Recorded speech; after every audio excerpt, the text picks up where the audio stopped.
क्या होगा अगर दुनिया में से सारे मच्छरों को खत्म कर दिया जाए? कार की विंडशील्ड पे ये ब्लैक डॉट्स कैसे आपकी जान बचा सकते हैं? दुनिया के सबसे अमीर लोग आखिर अमीर बनने से पहले क्या करते थे? क्यों बिल्लियां अचानक खीरा देखकर डर जाती हैं? अगर इंडिया ही नहीं होता तो दुनिया कैसी होती? अगर एक ग्रेनेड आपके पैरों में गिर जाए तो आप जान कैसे बचाओगे? हमें आसमान में देखने पर ये क्या दिखाई देता है? और ऐसी चीजें जिनके बारे में आपको तभी पता चलेगा जब आप इस वीडियो को एंड तक देखोगे। तो उससे पहले एक लाइक मांगता हूँ। कर दो यार, तुम्हारे पैसे थोड़ी ना कट रहे, कर दो। नंबर 15। आखिर इस LCD राइटिंग टैबलेट में ऐसा कौन सा जादू होता है जिसपे हम बिना चार्ज किए राइट और इरेज कर पाते हैं? तो इसकी बॉडी को खोलते ही हमें 3 लेयर्स दिखती हैं, ट्रांसपेरेंट लेयर, ओपेक लेयर और ये sticky liquid crystal film. Transparent layer light को पास और ओपेक लेयर लाइट को रिफ्लेक्ट करती है, लेकिन ये लिक्विड क्रिस्टल फिल्म ये दोनों काम ही कर सकती है। आओ समझते हैं कैसे। अभी सारी लाइट इन कॉलेस्टिक लिक्विड क्रिस्टल से पास हो रही है, जिससे हमें नीचे वाली ये ब्लैक लेयर दिखती है, और जैसे ही हम थोड़ा सा प्रेशर डालकर पेंसिल से लिखेंगे तो ये क्रिस्टल्स अपना ऑर्डर चेंज कर देंगे और लाइट को रिफ्लेक्ट करने लगेंगे। ये रिफ्लेक्टेड लाइट हमें ड्राइंग की फॉर्म में दिखती है। ये लिक्विड क्रिस्टल फिल्म एक सर्किट के थ्रू एक छोटी बैटरी से भी कनेक्टेड है, और जैसे ही हम इरेज बटन दबाएंगे तो एक हाई वोल्टेज इलेक्ट्रिक फील्ड इस क्रिस्टल लेयर से पास होगी और इन लिक्विड क्रिस्टल्स को रीऑर्डर कर देगी और हमारी डिस्प्ले एकदम साफ हो जाएगी। है ना एकदम ऑसम साइंस। नंबर 14। जापान में लकड़ी का घर बनाने की इस निंजा टेक्निक को देखकर मेरी आत्मा तो सेटिस्फाई हो गई। इस टेक्निक को शशिमोनो कहते हैं, जिसमें लकड़ी को जोड़ने के लिए किसी भी लोहे की कील या फेविकोल का इस्तेमाल नहीं किया जाता, बल्कि लकड़ी में ग्रूव्स यानी खांचे बनाए जाते हैं और एक दूसरे में घुसेड़ दिए जाते हैं। इस टेक्निक से बनाया फर्नीचर सैकड़ों सालों तक भी ठीक रहता है और कुछ खराब होने पर जॉइंट से वापस निकालकर आराम से बदला भी जा सकता है, लेकिन इसे बनाने में बहुत बारीकी, मेहनत और टाइम लगता है, इसीलिए तो हमारे यहाँ कील ठोक के काम निपटा दिया जाता है। नंबर 13। क्या होगा अगर दुनिया से सारे मच्छरों को खत्म कर दिया जाए? धरती पर मॉस्किटोज की 3500 से भी ज्यादा स्पीशीज हैं, लेकिन इनमें से सिर्फ 100 स्पीशीज ही ऐसी हैं जो डिसीजेस को स्प्रेड करती हैं।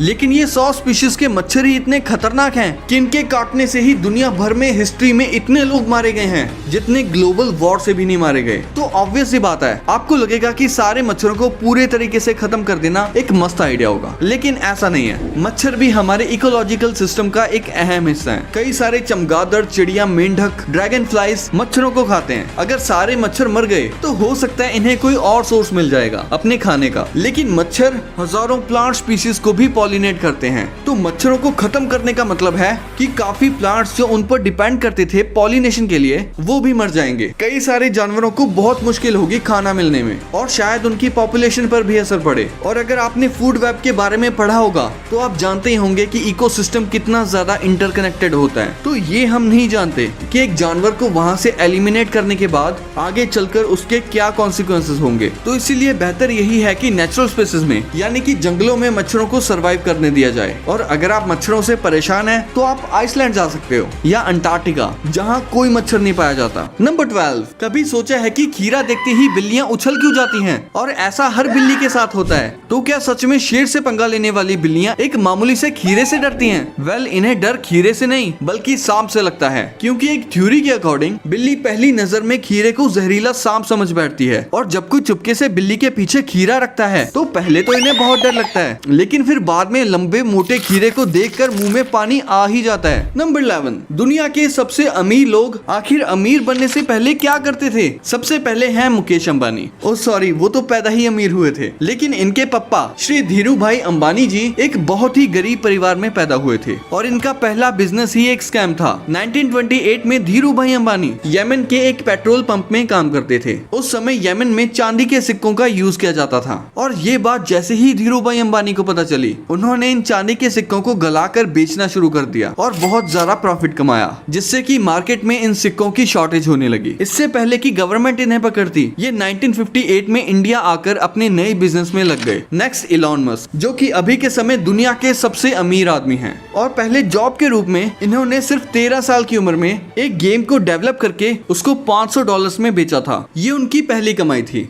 आगे चलकर उन्होंने Zip2 नाम की कंपनी शुरू की, जिसे बाद में कॉम्पैक्ट ने $300 मिलियन में एक्वायर किया। उसके बाद इन्होंने बनाई X.com, जो आगे चलकर बना PayPal, और फिर SpaceX, टेस्ला जैसे दुनिया बदलने वाले स्टार्टअप्स की शुरुआत की। उसके बाद ट्विटर भी खरीद लिया। आज इनका विजन सिर्फ धरती तक सीमित नहीं है, बल्कि मार्स पर भी इनकी नजर है। नेक्स्ट जेफ बेजोस, जो अभी के समय दुनिया के दूसरे सबसे अमीर इंसान हैं। इनकी पहली जॉब मैकडॉनल्ड्स में थी, जहां पर इन्हें डेली $3 मिलते थे। जिसके बाद 1994 में इन्होंने अपने ई कॉमर्स बिजनेस को एक गैराज से स्टार्ट किया और आज ये कहां पर है वो हम सभी को पता है। नेक्स्ट, बिल गेट्स, जो एक समय दुनिया के सबसे अमीर इंसान रहे हैं। इन्होंने 13 साल की उम्र में प्रोग्रामिंग सीखना शुरू किया था। स्कूल टाइम में ही इन्होंने बेसिक प्रोग्रामिंग करके टिक टैक टो गेम बनाई थी। 15 साल की उम्र में उन्होंने अपने दोस्त पॉल एलन के साथ मिलकर एक ट्रैफिक एनालाइजर प्रोग्राम बनाया था जिसका नाम था ट्रैफोडेटा, जिसके लिए उन्हें $20,000 का कॉन्ट्रैक्ट मिला था। इसके बाद 1975 में इन्होंने पॉल एलन के साथ मिलकर एक छोटे से रूम में माइक्रोसॉफ्ट की शुरुआत की और आज इनका नाम दुनिया भर में जाना जाता है। Hi guys, Bull here. मैं यहाँ क्या कर रहा हूँ? नंबर 10, कभी कभी हम देखते हैं कि हमारी नजरों के सामने छोटे छोटे धब्बे, डॉट्स, रिंग्स, लाइंस या धागे तैर रहे होते हैं, जैसे छोटे छोटे कीड़े हवा में नाच रहे हो। ये ज्यादातर तब दिखते हैं जब हम किसी ब्राइट बैकग्राउंड जैसे नीला आसमान या व्हाइट वॉल देखते हैं। आखिर ये क्या होता है? इन्हें फ्लोटर्स कहते हैं। ये एक्चुअली आपकी आंखों के अंदर के जेल लाइक मटेरियल जिसे विट्रस ह्यूमर कहते हैं, उसमें मौजूद छोटी छोटी धुंधली चीजें होती हैं। ये हो सकता है कोलिजन के फाइबर हो या छोटी सी सेल्यूलर डेब्रिस हो जो आंख के अंदर तैर रहे होते हैं, और जब लाइट इन पर पड़ती है तो इनकी शेडो आंख के रेटिना पे पड़ती है जिसे हम फ्लोटर के रूप में देखते हैं। अब ये कोई डेंजरस या डरने वाली चीज नहीं है। फ्लोटर्स अक्सर एज के साथ नॉर्मल हो जाते हैं क्योंकि विट्रस ह्यूमर धीरे धीरे श्रिंक होता है और उसमें चेंजेस आते हैं। लेकिन हाँ, अगर आपको अचानक से बहुत ज्यादा फ्लोटर्स दिखने लगे तो तुरंत डॉक्टर को दिखाना चाहिए क्योंकि वो किसी रेटिनल प्रॉब्लम का साइन भी हो सकता है। क्या आपने कभी ऐसे फ्लोटर्स नोटिस किए हैं? कमेंट्स में जरूर बताना। नंबर 9, आप में से ज्यादातर लोग ये नहीं जानते होंगे कि पूरी धरती पर मौजूद पानी अगर एक जगह इकट्ठा कर लिया जाए तो उसका गोला इतना छोटा होगा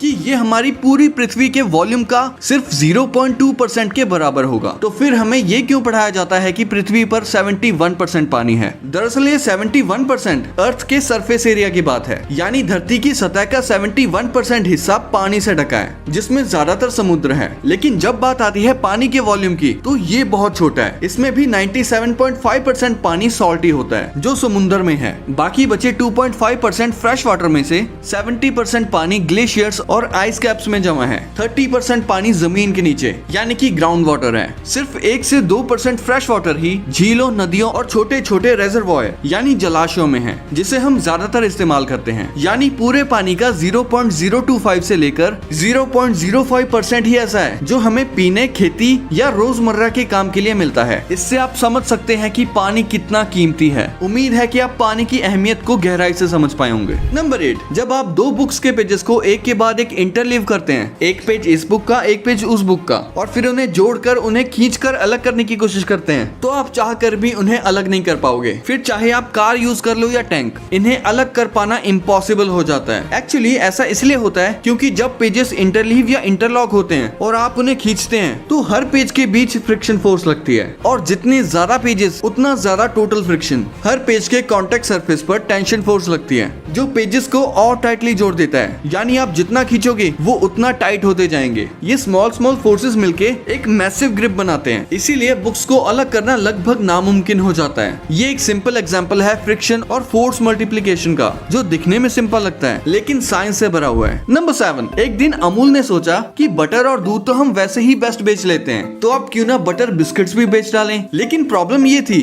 कि मार्केट ऑलरेडी गुड डे जैसा ब्रांड कैप्चर करके बैठा था, तो उस पे सीधा अटैक करना इमेज खराब कर सकता था। तो अमूल ने एक स्मार्ट मूव चलाया, एक क्रिएटिव एड जिसमें दिखाया गया कि उनके बिस्किट्स में रियल बटर ज्यादा है और वेजिटेबल ऑयल बिल्कुल भी नहीं है। नाम नहीं लिया ब्रांड का, बस इमेज दिखाई कुछ गुड डे बिस्किट जैसी, और यही काफी था। अमूल ने साइलेंटली अपने कंपटीशन की वाट लगा दी। नंबर 6, इस बंदे ने अपनी गर्लफ्रेंड को KFC में प्रपोज किया और उसकी जिंदगी बदल गई। हेक्टर के पास ज्यादा पैसे नहीं थे और वो सिर्फ KFC ही अफोर्ड कर सकता था। अपनी गर्लफ्रेंड को प्रपोज करने के लिए गर्लफ्रेंड ने हाँ कर दी और सब बहुत खुश थे, लेकिन उनकी ये वीडियो वायरल हो गई और लोगों ने उसका मजाक उड़ाना शुरू कर दिया कि ये गरीब आदमी KFC में क्यों प्रपोज कर रहा है। लेकिन जब KFC ने ट्वीट किया कि उनको इस कपल का एड्रेस चाहिए गिफ्ट देने के लिए, तभी सब कुछ बदल गया। पहले तो बैंक ने इस कपल के सारे लोन्स क्लियर कर दिए। एक फेमस ज्वेलर्स के ब्रांड ने 2 रिंग्स गिफ्ट की जिसमें से एक डायमंड की थी। ऑडी ने उनको हनीमून के लिए कार ऑफर की। हुआवे ने 2 नए फोन गिफ्ट कर दिए। उबर ने फ्री राइड्स दे दी।